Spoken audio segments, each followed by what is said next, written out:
watching KOCT Television in Oceanside. This program is brought to you by the City of Oceanside.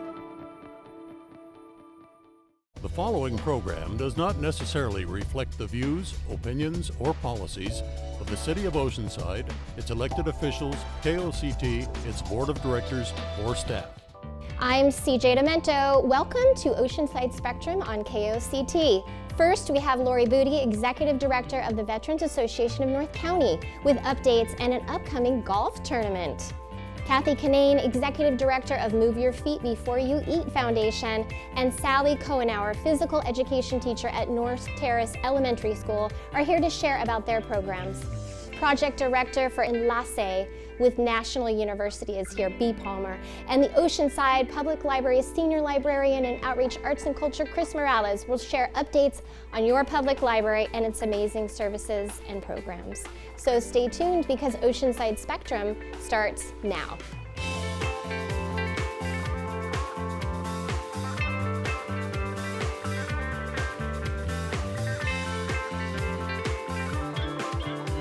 Lori Booty, Executive Director of the Veterans Association of North County, or VANC, is here to update us on a special organization helping out our active duty veterans and their families.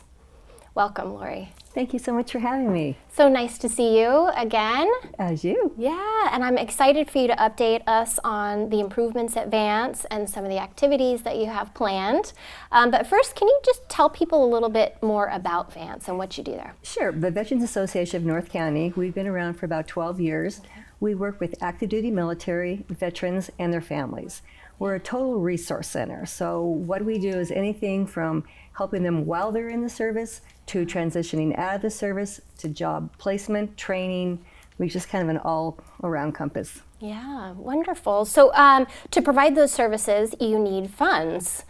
So you're having a fundraiser. We are. Yeah. So as you know, we don't receive any state or federal funding. So we do 2 fundraisers a year. We have a car show in June, and then the very exciting, in September 27th, we do our golf tournament. It's on a Friday.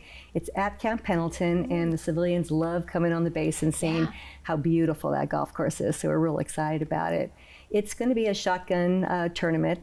The colors will start at 9 o'clock, and then the shotgun scramble format will be at 9:30. Right. And so the sponsors are needed for the event. Tell people about that. Exactly. So the sponsorship for that will help us in all forms at the Resource Center. 100% of these proceeds go directly to the Resource Center, which goes to the active duty military and veterans. So what we do, things of the nature of T-signs, they have their business, their company, or just an individual thanking the military for what they do and their service is always appreciated, as well as all the way through the sponsors for the breakfast, the lunch, that type thing of sponsors. There's an array of sponsorships, anything from $100 to $10,000. Different ways to support. Yeah. So what are they supporting at VANC? I know that you have made some improvements in the resources that you're able to offer and the center itself. So yes, we're really excited. Yeah, we're very, very excited to say that we've just finished our expansion of 3,500 square feet, that we're going to be putting a, what we call a new program, Healthy Connections. Great. It's a behavioral health program for our veterans. Mostly we're going to be dealing with our homeless veterans. And just to clarify for your viewers, I know a lot of people get tired of the word homeless, but this is not that. These are just healthy young American men and women who walk into a recruiting station on their own, say, sure, give me that piece of paper. They sign a piece of paper that says, I'm willing to give my life for these citizens of the United States.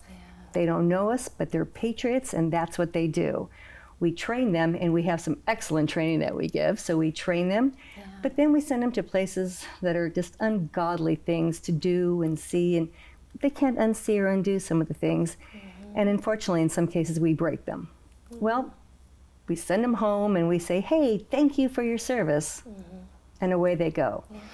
Well, unfortunately, Afghanistan didn't end very well. So what we're seeing now, 18 months later, is a real backlash of happening. These Marines and sailors and some of the Army are coming to us in trouble.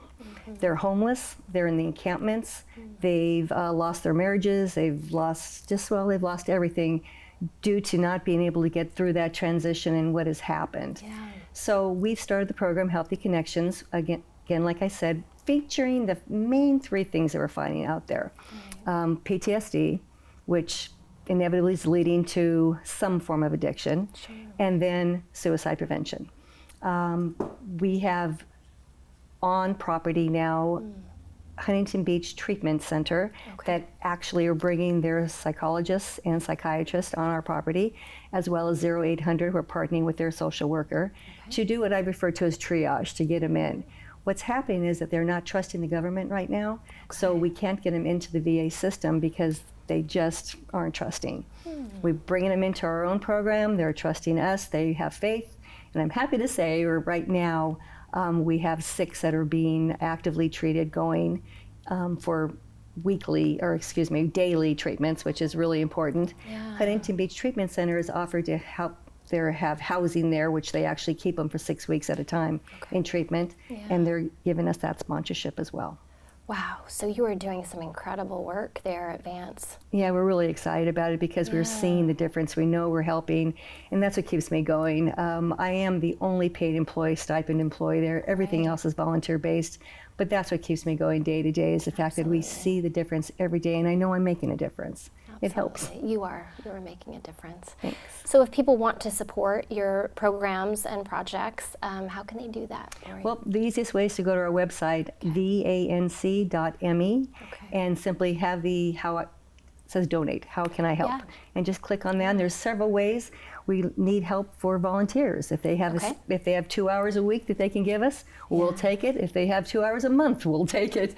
Just any type of help is really gracious. If they can give their time, energy, and effort to us, we'd love to take that as well. And of course, any financial help. And support your golf tournament. And the golf tournament's a great way to do it, September 27th. All right, looking forward to it. Thank you, Lori, for all you do. Thank you. Stay right there. We'll be right back on KOCT.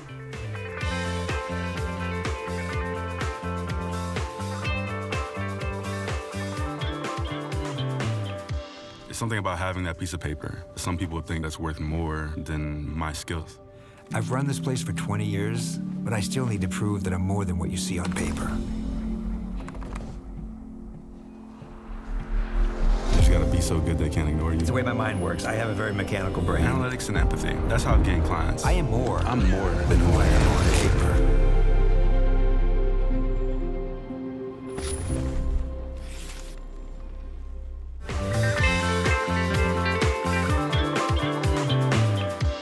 Welcome back. Move Your Feet Before You Eat Foundation's Executive Director, Kathy Kinane, and PE teacher at North Terrace Elementary Community School, Sally Cohenauer. Welcome. Thank you so much for having us. Yeah, I'm so excited. You guys have such great energy. Is it from all the running? It works. It is. So tell us about that. Obviously, Kathy, you have the foundation, and then you have the program that you support. Tell us. So the Move Your Feet Before You Eat Foundation was created when we started the Trot, and we wanted to help solve the healthcare crisis one step at a time. And then our Miles of Smiles program is what we have in the schools. Great. We just went to it because we realized the huge emotional impact that daily running can have on the kids. And it can calm them and help them achieve their dreams by focusing. And so we are thrilled to have Sally as a rock star at one of our schools. And you're doing that at North Terrace. Yes. Congratulations on the 2024 Volunteer of the Year Thank Award. You. Thank you. You have how much of your school participating in this program? So close to 90% of our student body. So Incredible. 9 out of 10 students are participating in it. And they not only do it each morning prior to school, they have an opportunity on Wednesday afternoons, and they do it with their classes. They have an opportunity, they have a purpose when they go out for a break now, and their teachers are scanning. So everybody on the campus is involved. Yeah. And so what impact has that had on your classes or your students? What does that look like? So there's been 3 real research-based aspects. The program generates a lot of data, and we're able to make decisions based on that data. And the students, the amount of miles they've run at North Terrace has been amazing. record setting this year. And the students, it's helped them to focus when they're in class. They're moving their feet before they sit in their seat. So that's what's been so great. And some of our students, so behaviorally, are able to focus. And students who just want somewhere to go in the morning and feel awkward, there's somewhere to go, and they know that the group is there in the morning with myself and the volunteers. The parent volunteers are amazing. And their parents, largely grandparents, and parents that come, and some of them run and walk with the students, and we've had a whole host of individuals come out to support our students. So focus for students, their behavior, they're performing better on their homework and their attendance. Our attendance has been up 1%, which doesn't seem like a lot, but in a school that has pretty good attendance, 1% is amazing.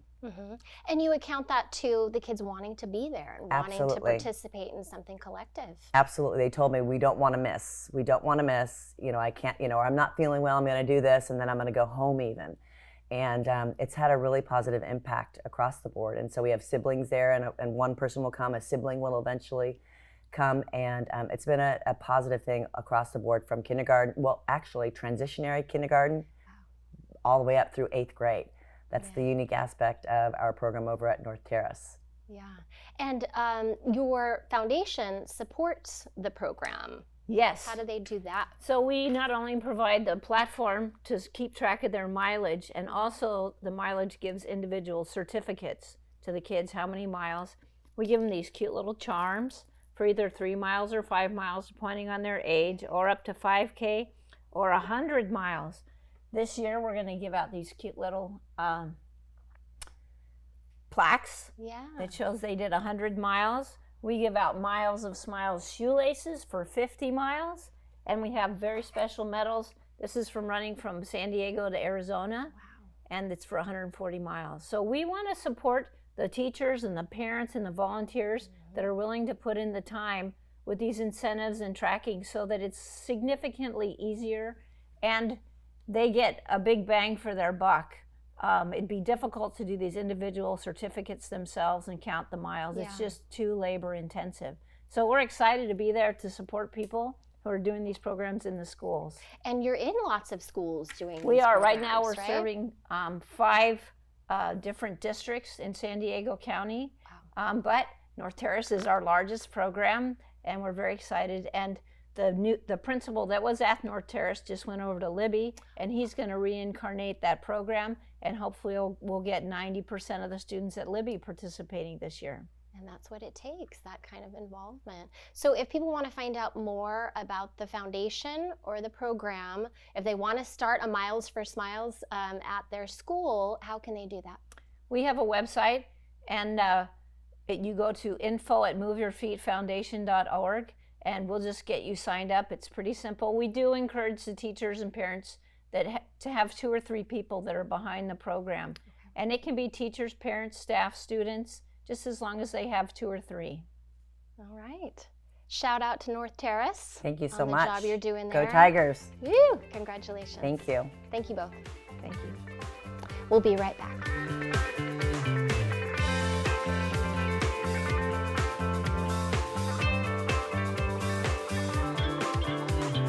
Honey, what I think you need is a socket wrench. I played JV basketball. I'm sorry. I don't think it looks right. This is good, and it's all good, baby. Is it really all good?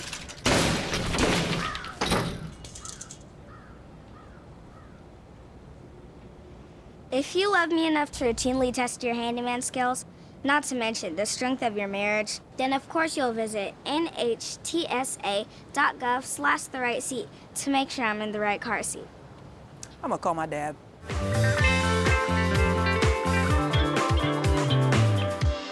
Here on KOCT, we have Beatrice Palmer, Project Director with Enlace at National University. She's also Board President for Operation Hope, North County. Yeah. You're a busy lady. Thank you. I'm a project director overseeing a federal grant. Okay. And so the idea of community schools is to create strategies and help the districts bring resources to increase family engagement. And we're seeing an increase in community schools, right? Yes. Yeah. As a matter of fact, this month, the North County Informador did a beautiful story. Some of the practitioners of community schools, you see like Kiki from the Vista Unified School District and Anaí from San Marcos highlighted. There's also the Escondido folks, and one thing that you'll see is that they're bringing things like food distributions and health fairs and mental health resources for the families to access right at their sites. Yeah, through the community schools. Yes. Yes, that's great work. Yeah. And at National University, that's kind of, you're overseeing that project.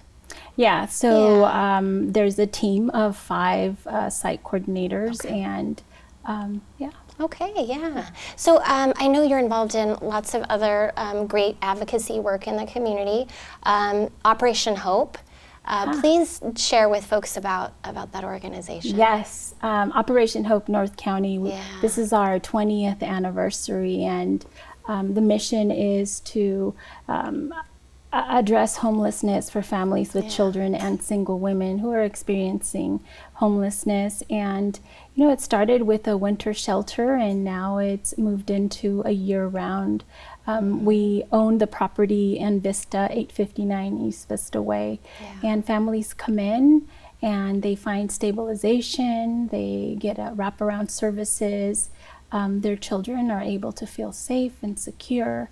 And one of the things that people don't recognize or know about is that more than 60% of our clients on most nights are children.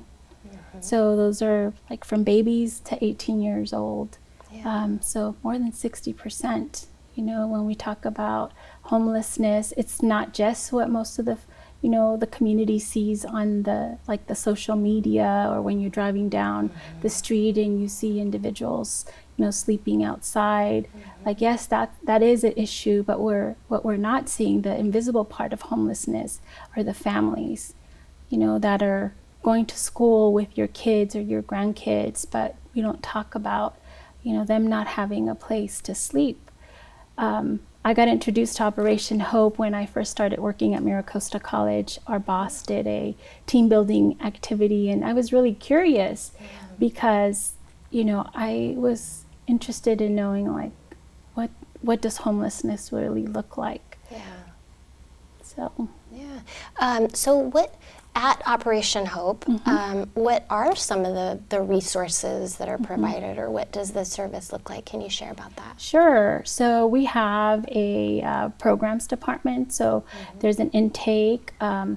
We're what the world of homelessness calls a high barrier shelter, which means that families that come into our program have to be working their sobriety, or they have, you know, don't have a drug or alcohol problem. And but the majority of the families that come in self-disclose that they're victims of domestic violence, or they might you know, have some things they're working through with mental health. But most of the families will come in, they are working, or they're getting ready to find employment or go back to training. They get assigned to a case manager. We call that wraparound services. They set goals. They have to save 30% of their income, so that they're saving so that they can transition out. We have 4 steps to independence, and by the time they leave, they will have learned some parenting skills, financial literacy. They can access our boutique and our food pantry. We call it the Pantry of Hope. And the boutique, where they can come and access pants or shirts or shoes, so that they can save that money so that they have enough to make a deposit. It's not surprising that you were selected 2024 Martin Luther King Community Service Award winner. Congratulations for that honor, for all the work that you do. Thank you. It absolutely is an honor. You know, my family and I immigrated to Oceanside when I was just shy of 2, and you know, having grown up in poverty, right? We never experienced being unsheltered, but as I've done this work with like the North San Diego County NAACP and Operation Hope North County, or even like serving in the food distributions in our community, like that's when you start to realize, oh my gosh, we were housing insecure. You know, my husband served in the Marine Corps, and when he got out of the Marine Corps, we had no resources. So we found ourselves, you know, homeless. But my parents opened the door for us and gave up their bedroom so that we can stay in that room. So we would have dignity. Yeah. Thank you for all that you do in this community to advocate for voices that may not be heard. If people want to find out about the organizations that you've mentioned today, how would you suggest they do that? Yeah, so to get engaged with Operation Hope North County, there's so many ways with your time as a volunteer, as an advocate, preparing a meal, because all of our meals at the shelter are thanks to the volunteers from the community. Or if you want to become a monthly donor, there's so many ways to volunteer. So operationhopeshelter.org. That's a great place to start. We have an upcoming event at the Moonline Theater.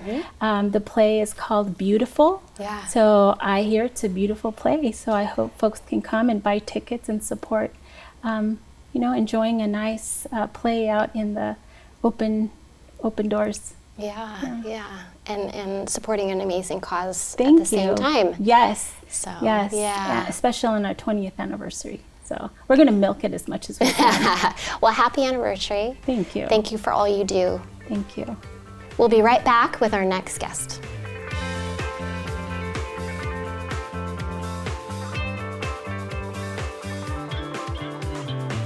You budget. You pay bills. Yet somehow women like you, like me, are 80% more likely than men to live in poverty in retirement.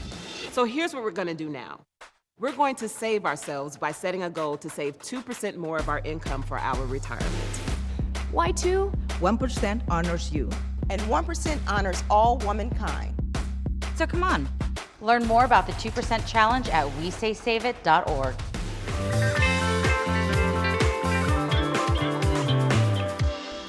Welcome back. Chris Morales, Senior Librarian of Outreach, Arts and Culture, is here to share lots of great information about the Oceanside Public Library. Welcome. Thank you. Happy to be here. I'm so happy to have the library here. I'm so excited to be here and talk about the library. I know you are, because you're doing so much over at the library. There's so much happening at the library right now. Busy place. Yeah. Tell us first, I want folks to know about the facilities of the library. Where are we located? Tell us about that. Yeah, so if people aren't familiar with the library, we have 3 branches. We're downtown at the Civic Center. We are on Mission at 3861B Mission Avenue next to the police station. And our newest location is the John Landis Library in the John Landis Community Center. That's in the Tri-City area. But we also have a Reads Learning Center, which is our literacy arm. We have 2 bookmobiles that visit neighborhoods throughout the city and are at many, many cultural events. And then we also have 4 mini libraries. There's one at the Melba Bishop Rec Center. There's one at the El Corazon Senior Center, one at the Country Club Lane Senior Center, and our newest one at the Joe Balderrama Recreation Center. So we are out and about. So people can virtually find the library anywhere. Even online. Yep, absolutely. Yeah. So tell folks a little bit about the services, some of the highlights of services that are provided that you see. Yeah, so I think the library here in Oceanside really offers some unique services. We started offering home delivery during COVID and have continued that service. So now anybody who lives in Oceanside can have books delivered right to their door, which is a really fantastic service for folks. We also offer some non-traditional circulating items like ukuleles. People may not know that they can check those out at the library too. Yeah, and you have a lot of public programs. 1,600 public programs. Yeah, we probably year? had over 100,000 attendees at our programs last year. There's just something going on every day at the library. Yeah, amazing. And you also have a new strategic plan that you've been working hard on. We do have a new strategic plan. Yeah, it goes through 2028. It was about a year in the development. We tried to incorporate as many voices as we could in it. We had our stakeholders, which is our library board and our foundation, our friends of the library. We had staff input, we had community member input. We tried to just reach far and wide to hear what Oceanside wants for their library for the future. Yeah, And as part of the future, embracing the arts is a big part of that plan. Yeah, it's a huge part of the plan. What's really exciting is recently the City Council did change the name of the library. It is now the Library and Cultural Arts Department. And that just shines a light on all the work the library has done in the arts community. We have been the staff liaisons for the Arts Commission for several years. We also are on the steering committee for the Oceanside Cultural District, which is an area in downtown Oceanside. In fact, Oceanside was one of the 14 inaugural cultural districts in the state, and we're really, really proud of that work. Absolutely. Lots of opportunities to attend arts and crafts events at the library, exhibits, a range of programs. Yeah, all kinds of programming. We really want to honor the diversity and originality of the arts and culture in Oceanside and kind of uplift those voices. And I'm really proud of that work that we've done. Wonderful. But you still have programs for all ages, We have programs right? for all ages. There's story times just about every day. Some of the really fun programs that are coming up is on September 6th. We're going to celebrate our second Reads anthology, which is comprised of things that our Reads learners have written, poems and letters. So that'll be a big celebration September 6th. Then on September 7th, we're going to have a really fun program about the pier with the Historical Society's Christy Hawthorne. Be some really interesting facts about the history of the pier and some beautiful photographs from the archives. And the library has microfilm with newspaper articles going back to before Oceanside was incorporated. So a lot of history. Yeah, several incarnations of the newspaper that are there. Folks can come and look through. We're also looking for some help going through those digital files to kind of make sure they're all correct. Okay, so people can research them. Yep. Yeah, wonderful. Yeah. So if people want to find out more about the library's services, its programs, how they can support through the Friends or Foundation, what do you want people to do? So come out to programs, visit a library, volunteer. We're always looking for volunteers. Our friends are instrumental in our programming. They donate about $100,000 a year, and that's all done through their hard volunteer work. Yeah, we'd love to see people at the library. Yeah, and they have bookstores. That's how they make a lot of their money. Yeah, absolutely. There's bookstores in the Civic Center Mission Branch Library, and they also have Jane and Evie's bookstore, which is on Coast Highway, and at the Farmers Market. They do a great job selling books at the morning Farmers Market. And they have fundraisers throughout the year, planning some right now. Out there, yeah. In October, they're going to be hosting author T. Jefferson Parker, which is very exciting. That will be a tea at the Civic Center Library, so look forward to more information on that. All right. What website can we go to for the library? So go to oceansidepubliclibrary.org, or if you'd like to give us a call, 760-435-5600. We would love to talk to you. Thank you so much, Chris, for being here today and all you're doing at the Oceanside Public Library. Thank you for your work with the library. Near and dear to my heart. And thank you for watching this edition of Oceanside Spectrum with these incredible community assets that help make your community so special. If you would like to be a guest on the show, please visit koct.org/spectrum to find out details on how your nonprofit can be a part of Spectrum. Stay up to date with all things North County by visiting koct.org. Thanks, and take good care.